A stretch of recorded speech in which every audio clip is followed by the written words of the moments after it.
जय श्री कृष्ण। आज हम आप सभी को बताने जा रहे हैं कि पांडवों के जन्म की कथा। पांचों पांडवों का जन्म भी बिना पिता के वीर्य के हुआ था।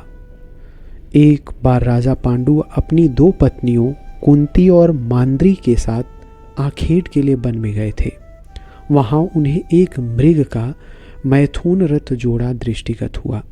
पांडु ने तत्काल अपने बाण से उस मृग को घायल कर दिया और मरते हुए मृग ने पांडु को श्राप दे दिया, राजन, तुम्हारे समान क्रूर पुरुष इस संसार में कोई भी नहीं होगा।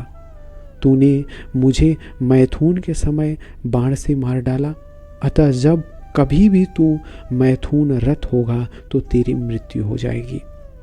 इस श्राप के कारण पांडु अत्यंत दुखी हुए और अपनी रानियों से बोले, हे देवी, अब मैं अपनी समस्त वासनाओं का त्याग करके इस वन में ही रहूँगा और तुम लोग हस्तिनापुर लौट जाओ।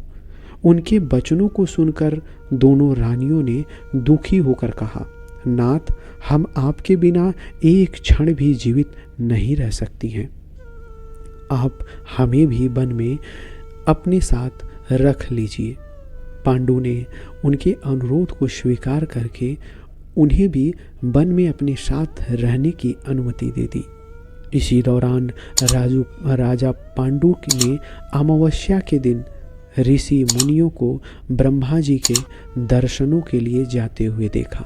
उन्होंने उन ऋषि मुनियों से स्वयं को साथ ले जाने का आग्रह किया।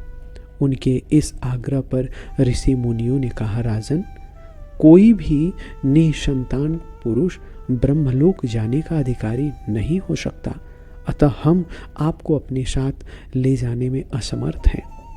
ऋषि मुनियों की बात सुनकर पांडु अपनी पत्नी से बोले, हे कुंती, मेरा जन्म लेना वृथा हो रहा है, क्योंकि संतानहीन व्यक्ति पितृ ऋण, ऋषि ऋण, देव ऋण और मनुष्य ऋण से मुक्त नहीं हो सकता है।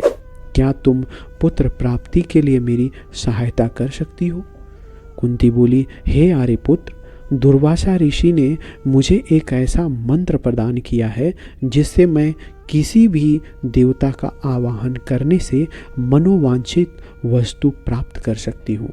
आप आज्ञा करें, मैं किस देवता का आवाहन करूं? इस पर पांडु ने धर्म को आमंत्रित करने का आज्ञा दिया। धर्म ने कुंती को पुत्र प्रदान किया जिनका नाम युधिष्ठिर रखा गया। कालांतर में पांडु ने कुंती को पुनः 2 बार वायु देव और इंद्र देव को आमंत्रित करने की आज्ञा दी। वायुदेव से भीम और इंद्र से अर्जुन की उत्पत्ति हुई।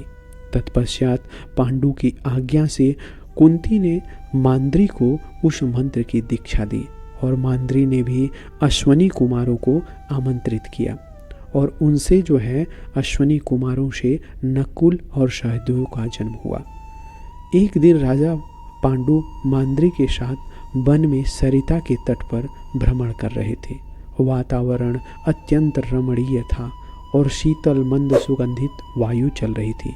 सहसा वायु के झोंकों से मांद्री का वस्त्र उड़ गया और इससे पांडु का मन चंचल हो उठा और वे मैथुन में प्रवृत्त हुए ही थे कि श्रापवश उनकी मृत्यु हो गई। मांद्री ने उनके साथ सती हो गई, किंतु पुत्रों का पालन पोषण के लिए कुंती हस्तिनापुर लौट आई।